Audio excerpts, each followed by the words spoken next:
ਸਤਿ ਸ਼੍ਰੀ ਅਕਾਲ ਜੀ। ਤੁਸੀਂ ਪ੍ਰਾਈਮ ਮੀਡੀਆ ਟੈਲੀਵਿਜ਼ਨ ਦੇਖ ਰਹੇ ਹੋ। ਦੋਸਤੋ, ਮੈਂ ਹਾਂ ਸਵਰਨ ਸਿੰਘ ਟਹਿਣਾ ਤੇ ਹਰ ਰੋਜ਼ ਦੀ ਤਰ੍ਹਾਂ ਹੀ ਪ੍ਰੋਗਰਾਮ ਖਬਰ ਦੀ ਖਬਰ ਲੈ ਕੇ ਹਾਜ਼ਰ ਹਾਂ। ਪਹਿਲੀ ਵੱਡੀ ਖਬਰ ਦੇ ਵੱਲ ਜਾਣ ਤੋਂ ਪਹਿਲਾਂ ਪੰਜਾਬ ਦੇ ਮੌਸਮ ਦੀ ਹਾਲ-ਬਿਆਨੀ। ਲੰਘੇ ਕੱਲ੍ਹ ਪੰਜਾਬ ਦੇ ਵਿੱਚ ਬੜੀ ਸੋਹਣੀ ਧੁੱਪ ਨਿਕਲੀ ਹੈ। ਪਿਛਲੇ 3 ਦਿਨਾਂ ਤੋਂ ਪੰਜਾਬ ਦੇ ਵਿੱਚ ਬੜੀ ਖੂਬਸੂਰਤ ਧੁੱਪ ਨਿਕਲ ਰਹੀ ਹੈ, ਜਿਹਦੇ ਕਰਕੇ ਠੰਡ ਪਿਛਲੇ ਹਫ਼ਤੇ ਦੇ ਮੁਕਾਬਲਤਨ ਕੁਝ ਹੱਦ ਤੱਕ ਘਟੀ ਹੈ। ਯਾਨੀ ਕਿ ਜੇਕਰ ਅਸੀਂ 5-6 ਦਿਨ ਪਹਿਲਾਂ ਵੱਲ ਦੇਖਦੇ ਹਾਂ ਤਾਂ ਠੰਡ ਵੱਧ ਸੀ, ਪਰ 3-4 ਦਿਨ ਤੋਂ ਸੋਹਣੀ ਧੁੱਪ ਨਿਕਲਣ ਦੇ ਕਰਕੇ ਠੰਡ ਕੁਝ ਹੱਦ ਤੱਕ ਘਟੀ ਹੈ।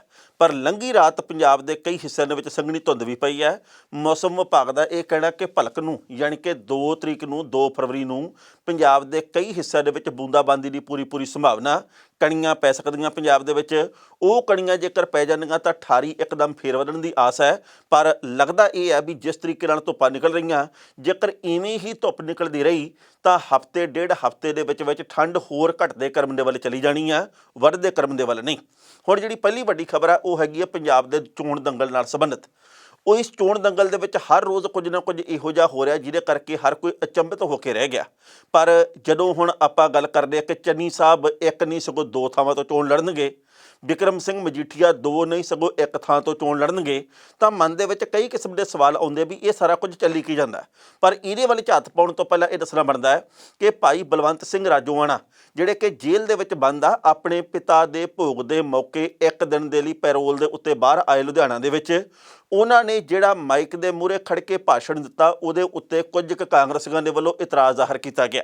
ਬਲਵੰਤ ਸਿੰਘ ਰਾਜੋਆਣਾ ਨੇ ਇਹ ਗੱਲ ਕਹੀ ਆ ਕਿ ਮੇਰਾ ਦਿਲ ਅਕਾਲੀ, ਮੇਰੀ ਰੂਹ ਅਕਾਲੀ, ਮੈਂ ਖੁਦ ਅਕਾਲੀ, ਤੇ ਜੇਕਰ ਅੱਜ ਅਸੀਂ ਪੰਜਾਬ ਨੂੰ ਤੇ ਪੰਥ ਨੂੰ ਬਚਾਉਣਾ ਤਾਂ ਸ਼੍ਰੋਮਣੀ ਅਕਾਲੀ ਦਲ ਨੂੰ 1-1 ਵੋਟ ਪਾਉਣੀ ਚਾਹੀਦੀ ਹੈ।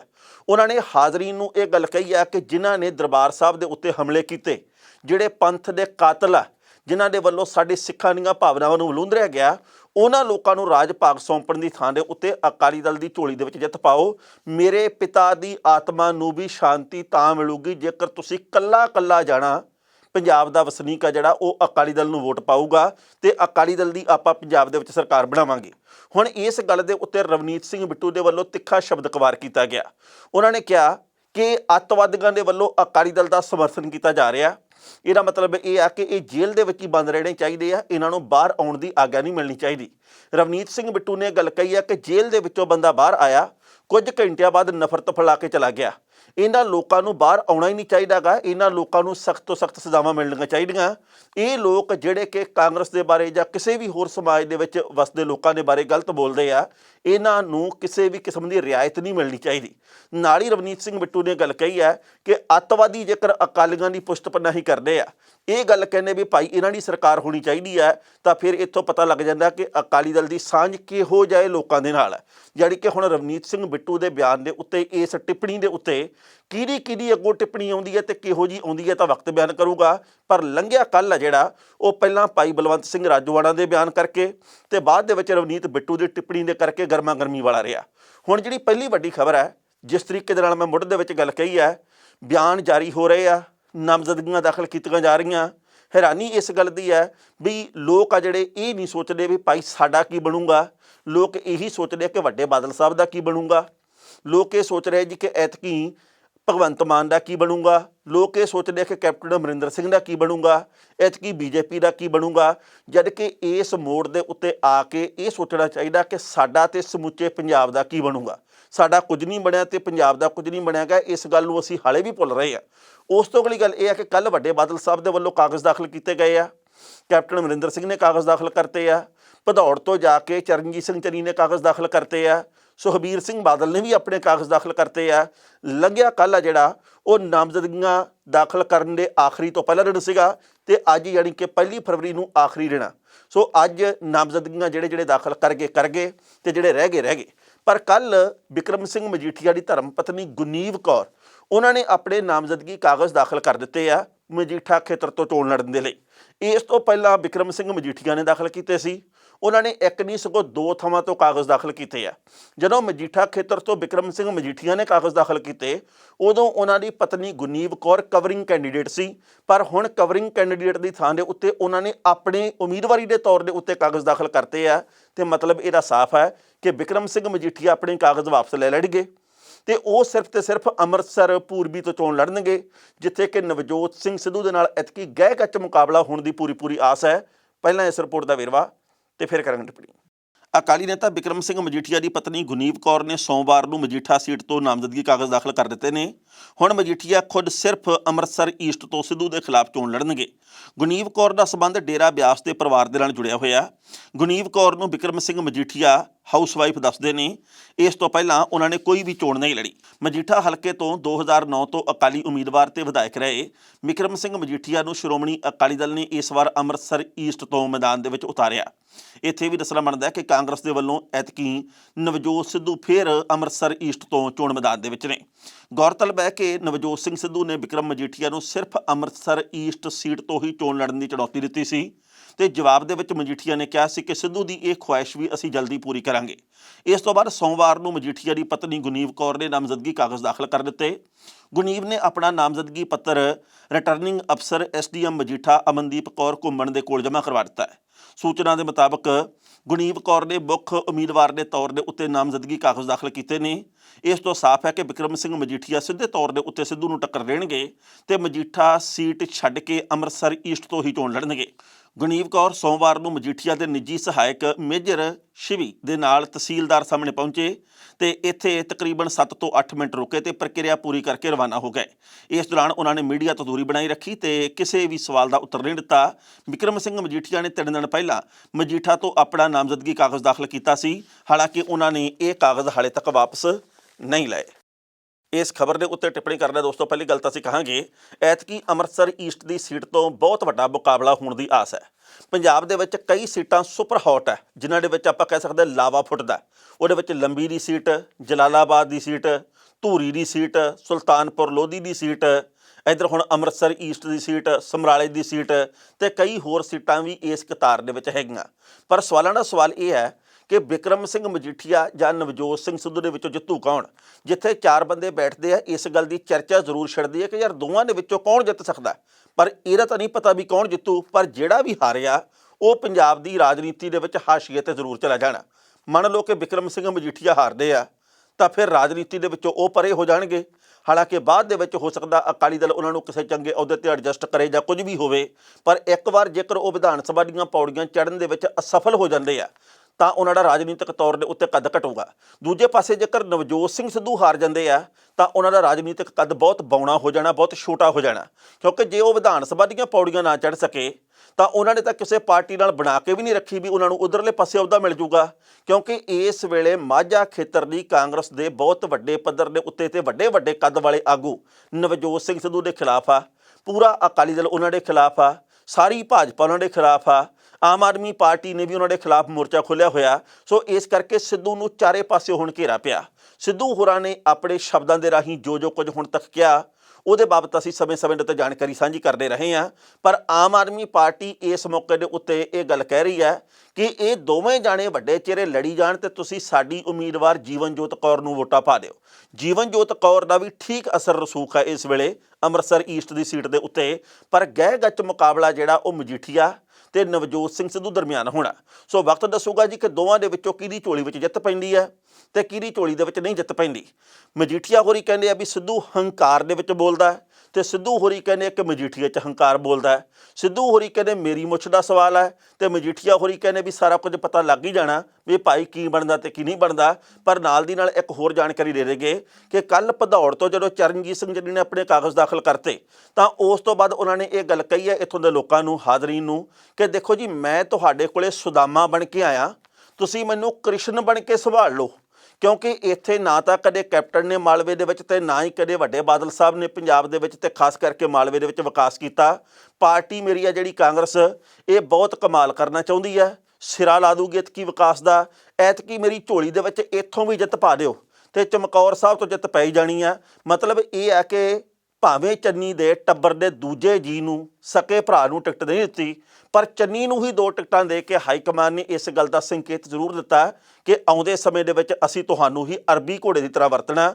ਸਮਾਂ ਬਿਆਨ ਕਰੂਗਾ ਕਿ ਸਿੱਧੂ ਤੇ ਚੰਨੀ ਦੀ ਜੰਗ ਆਪਸੀ ਹੈ ਜਿਹੜੀ ਉਹ ਕਿਹੜੇ ਪਾਸੇ ਦਾ ਮੋੜ ਕੱਟਦੀ ਹੈ। ਜਿਸ ਤਰੀਕੇ ਦੇ ਨਾਲ ਪੰਜਾਬ ਦੇ ਵਿੱਚ ਇਸ ਵਕਤ ਆਪਾਤਾਪੀ ਪਈ ਹੋਈ ਹੈ, ਚੋਣ ਜਿੱਤਣ ਦੇ ਲਈ ਹਰ ਉਮੀਦਵਾਰ ਹਰ ਕੁਝ ਕਰ ਰਿਹਾ ਤੇ ਜਿਹਨੂੰ ਟਿਕਟ ਨਹੀਂ ਮਿਲੀ ਤਾਂ ਉਹ ਬੇੜੀਆਂ ਦੇ ਵਿੱਚ ਵੱਟੇ ਪਾਉਣ ਦੀ ਖਾਤਰ ਸਭ ਕੁਝ ਹੀ ਕਰ ਰਿਹਾ। ਪਰ ਇਸੇ ਦਰਮਿਆਨ ਜਿਹੜੀ ਜੰਗ ਆ ਮੁੱਖ ਮੰਤਰੀ ਪੰਜਾਬ ਦੇ ਵਿੱਚ ਕੌਣ ਬਣੂ, ਇਹ ਵੀ ਬੜੀ ਤਿੱਖੀ ਹੁੰਦੀ ਜਾ ਰਹੀ ਹੈ ਤੇ ਆਸ ਇਸ ਗੱਲ ਦੀ ਕੀਤੀ ਜਾ ਰਹੀ ਹੈ ਕਿ ਸ਼ਾਇਦ ਪੰਜਾਬ ਦੇ ਵਿੱਚ ਸੀਐਮ ਕੈਂਡੀਡੇਟ ਆ ਜਿਹੜਾ ਉਹ ਕਾਂਗਰਸ ਦੇ ਵੱਲੋਂ 10 ਫਰਵਰੀ ਤੋਂ ਪਹਿਲਾਂ ਐਲਾਨ ਦਿੱਤਾ ਜਾਊ।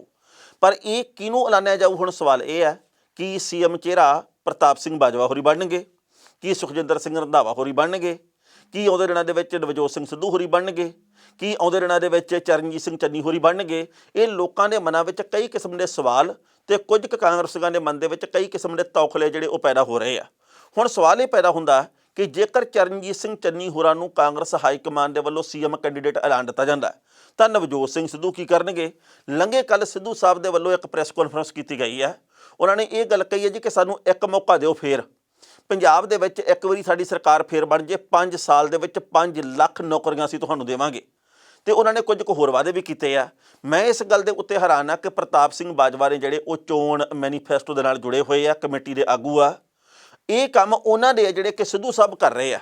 ਤੇ ਕੀ ਇਸ ਗੱਲ ਦੇ ਉੱਤੇ ਬਾਜਵਾ ਸਾਹਿਬ ਨਾਖੁਸ਼ ਨਹੀਂ ਹੋਣਗੇ ਕਿ ਜਿਹੜੀ ਗੱਲ ਅਸੀਂ ਐਲਾਨ ਦੇ ਰੂਪ ਦੇ ਵਿੱਚ ਕਰਨੀ ਉਹ ਸਿੱਧੂ ਸਾਹਿਬ ਕਰੀ ਜਾਂਦੇ ਆ। ਸੋ ਇਹ ਵੀ ਇੱਕ ਗੱਲ ਆਉਂਦੇ ਸਮੇਂ ਦੇ ਵਿੱਚ ਨੋਟ ਕਰਨ ਵਾਲੀ ਹੋਊਗੀ। ਉਸ ਤੋਂ ਅਗਲੀ ਗੱਲ ਇਹ ਹੈ ਕਿ ਕਾਂਗਰਸ ਹਾਈ ਕਮਾਨ ਦੇ ਵੱਲੋਂ ਕਹਿੰਦੇ ਆ ਕਿ ਇੱਕ ਸਰਵੇਖਣ ਕਰਵਾਇਆ ਗਿਆ। ਇਸ ਸਰਵੇਖਣ ਦੇ ਵਿੱਚ ਕਹਿੰਦੇ ਆ ਕਿ ਸਿੱਧੂ ਤੋਂ ਅੱਗੇ ਚੰਨੀ ਆ, ਕਹਿੰਦੇ ਆ ਕਿ ਚੰਨੀ ਸਾਹਿਬ ਦੀ ਇਸ ਵਕਤ ਤੂਤੀ ਬੋਲਦੀ ਹੈ ਹਾਈ ਕਮਾਨ ਦੀ ਨਜ਼ਰ ਦੇ ਵਿੱਚ। ਇਸੇ ਕਰਕੇ ਉਹਨਾਂ ਨੇ 2 ਥਾਵਾਂ ਤੋਂ ਚੰਨੀ ਹੋਰਾਂ ਨੂੰ ਖੜਾਇਆ।